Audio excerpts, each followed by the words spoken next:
Alright, what's up, YouTube? We're back again with a 1590 world map. And so you see these descriptions in the bottom, they're like metaphorical interpretations of all of the continents.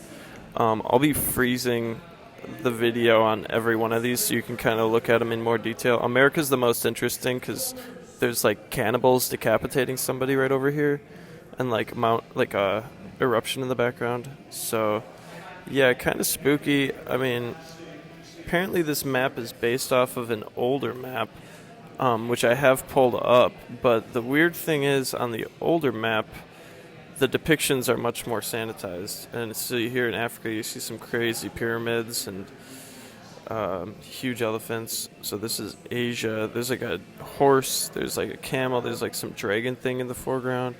Big castles. And here's Africa. It's like some giant riding a crocodile. As you can see, the person on the left is really small in comparison. They're holding some type of branch. And here's Europe. And you see this huge armadillo on the far right. These castles kind of buried in mud. On the older map, they actually kind of blurred out some of these depictions. So here, Antarctica has Terra del Fuego written, which is interesting because it means land of fire. This has San Francisco listed, 200 years before the official founding of San Francisco.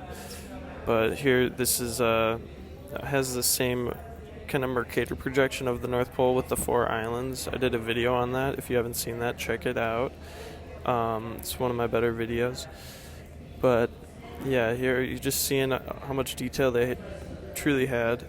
I'm still getting used to the constellations. I do want to understand what those like constellation depictions are that they include on the map, and maybe try to correlate them. Here we have Tartaria listed above China, and then they have a huge landmass for Australia. And yeah, it was remarkable to be able to view this in person. It was laminated, so it was hard to kind of get great filming on it. But here's the back, just so you see how old this paper is and stuff. But yeah, fascinating little map. I really had fun with this. Yeah, it was a blessing to be able to hold this, and it's the 2 circle projection. The formal name of it is the Orbis Terra Compendiosa Descriptio Expertissimo Totius Orbis Geographorum Operas Desumta, if you wanted to know. All these maps are available online, but in a couple seconds I'll pull up the map which it's based off of. So this was by John Baptista Vrient. He was born in the 1500s. Apparently this is one of the first maps with these super intricate borders.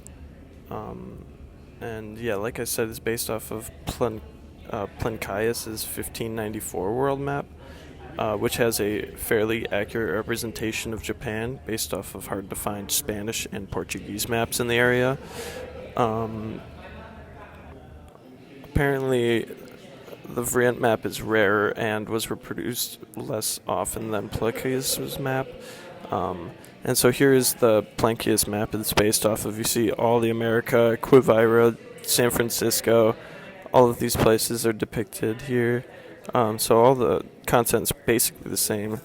But and then this is like another version I found, which is like has kind of sanitized versions of all these depictions of the continents.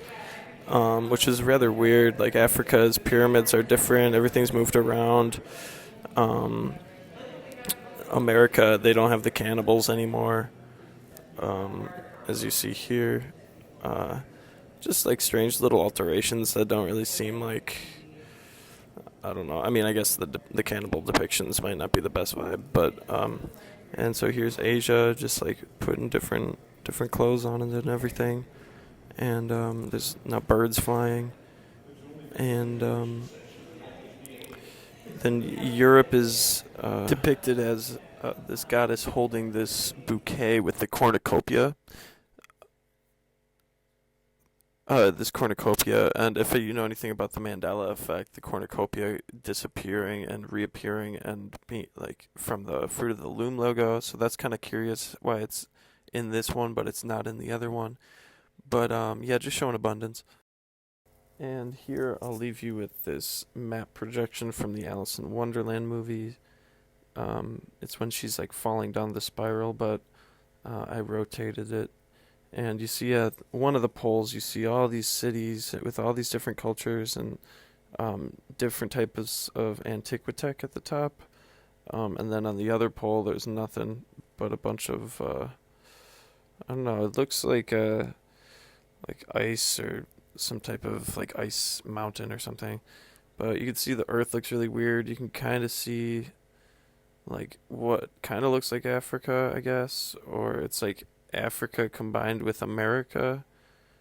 You know what I mean? So it's kind of flipped around and just made me think. I thought it was kind of cool.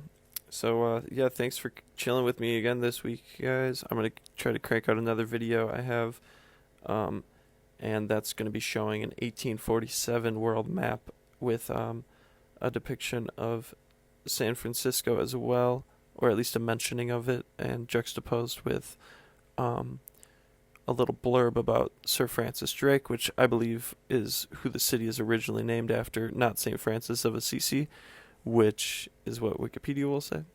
So, yeah, thanks, guys. Thanks for all the love, all the views, all the subscribers. You're all appreciated. Um, yeah,